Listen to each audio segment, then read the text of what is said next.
খুব অল্প উপকরণ দিয়ে খুব সহজেই বাড়িতে বানিয়ে ফেলুন তেলাপিয়া মাছের ঝাল।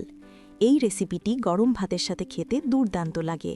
তাহলে চলুন দেখে নেওয়া যাক আজকের রেসিপি। আমি এখানে 3 পিস তেলাপিয়া মাছ নিয়ে নিয়েছি। এবার মাছগুলোকে লবণ হলুদ দিয়ে ম্যারিনেট করে 10 মিনিটের জন্য রেস্টিংয়ে রেখে দেব। এরপরে কড়াইতে বেশ খানিকটা সর্ষের তেল দিয়ে দেব। তেলটা উষ্ণ গরম হলে এক এক করে মাছগুলোকে কড়াইতে দিয়ে দেব।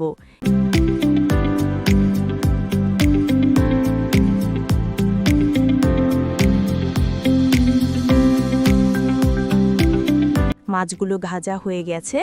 এরপরে কড়াইতে দিয়ে দেব একটা বড় সাইজের পেঁয়াজ কুচি।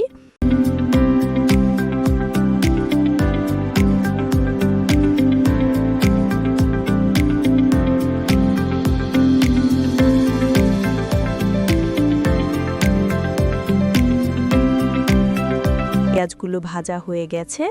এরপরে অল্প একটু জল দিয়ে দেব। এবার দিয়ে দেব একটা টমেটো কুচি।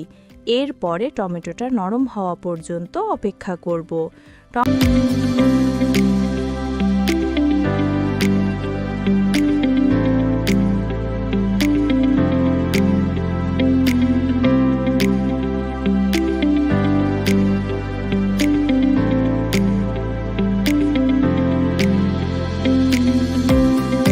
মশলাগুলোকে এক এক করে অ্যাড করব।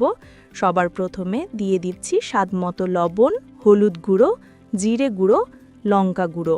আপনারা চাইলে লঙ্কা গুঁড়ো আপনাদের পছন্দ অনুযায়ী দিতে পারেন। এরপরে দিয়ে দেব আদা রসুনের পেস্ট। এবার আদা রসুনের কাঁচা গন্ধটা যতক্ষণ না যাচ্ছে ততক্ষণ মশলাটাকে নাড়তে থাকব।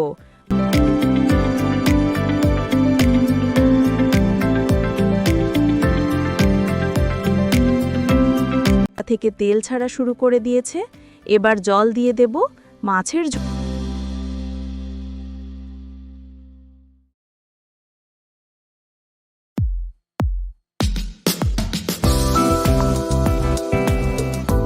মাছের ঝোলটা ফুটে উঠেছে। এবার ভেজে রাখা মাছগুলো এক এক করে দিয়ে দেব।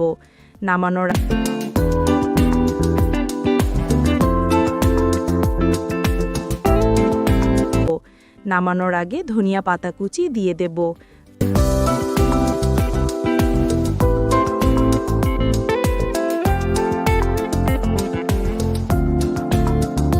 ফাইনালি রেডি হয়ে গেছে আজকের রেসিপি তেলাপিয়া মাছের ঝাল।